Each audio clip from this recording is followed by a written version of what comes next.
Well, here, I got a couple questions for Mr. Collier here. Okay, we're getting serious now? We are. Okay.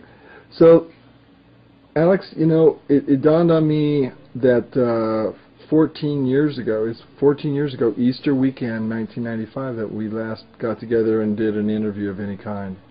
So, I had no idea it was the same weekend. Yeah, Easter weekend. Wow. 14 years later. An interesting coincidence. Yeah, it is. Well, it's a pleasure.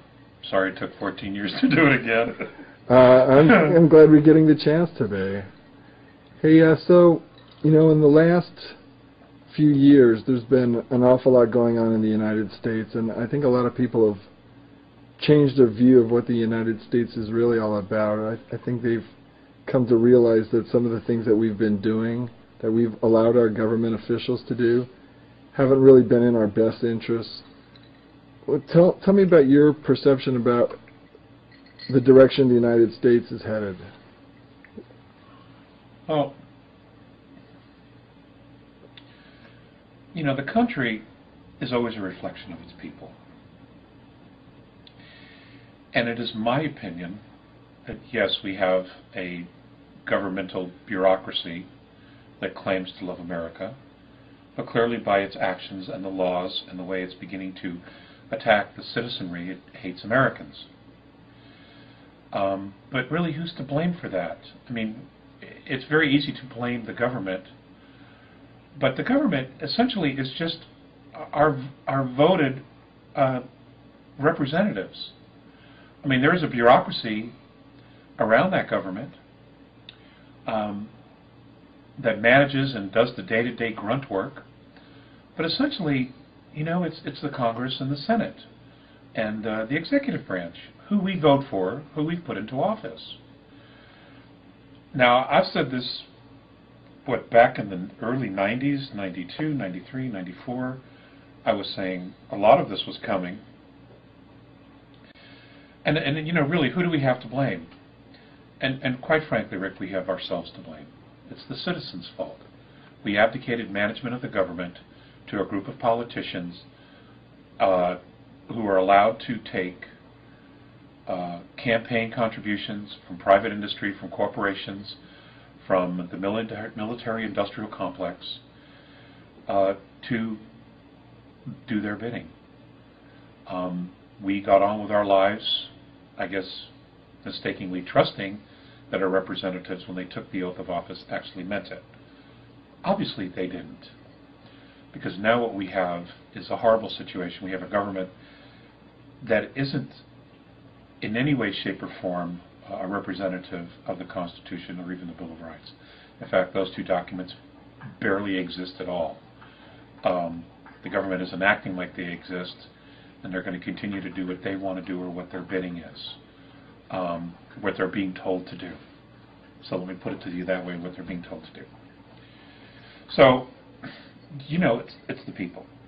We screwed up. We didn't manage the government. We didn't pay attention to what they were doing. As long as there was food on the shelves, as long as gas was cheap, as long as everybody was working, nobody cared. But guess what? Reality's hit home now. Now we have a government spending our dollar into absolute oblivion. We also have the devaluation of the dollar. You know, the chickens are coming home to roost, and now everybody's beginning to wake up and saying, oh my God, what the hell have these guys been doing? And, you know, now we know. You know, it's out there, and it's at a point where they're not even bothering to hide it anymore. So, you know, what the question really comes down to is this. America is changing dramatically, and it's changing very, very fast. And it really comes down to a very simple premise, in my perspective. Do you want freedom and liberty, or do you want socialism? Now, there are some dramatic differences between the two. One requires self-responsibility and self-government. The other is you become a natural resource of the state, and they will tell you what to do, when to do it, and how to do it. And if for any reason at any time they decide they no longer need you, as Henry Kissinger so aptly put it, then we all become useless eaters. So this is where it's at. There is no really middle road as I see it. I think everybody waiting for one man to do something, for example, President Obama, to change the company, to change the government, to change the world, is ridiculous. He is just one guy, and the governments of the world are not run by offices. They're run by corporations. They're run by corporations, and those corporations are run by a program.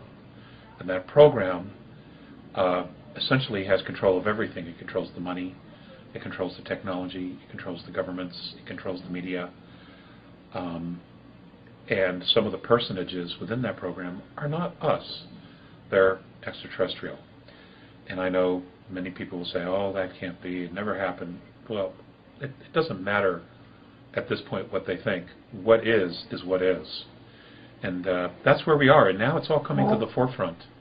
And the next couple of years are going to be just the most interesting and the most full of growth opportunities for people. Dark night of the souls for many people. And an opportunity to not only change the way we live, but also the way to change our perspectives on how we want to live. And really think about what really is important. Is it the money? Is it the dollar? Is it the big car? Is it the $1 million home? It isn't any of that. It's our family and it's our friends. We don't need all this crap. We just don't.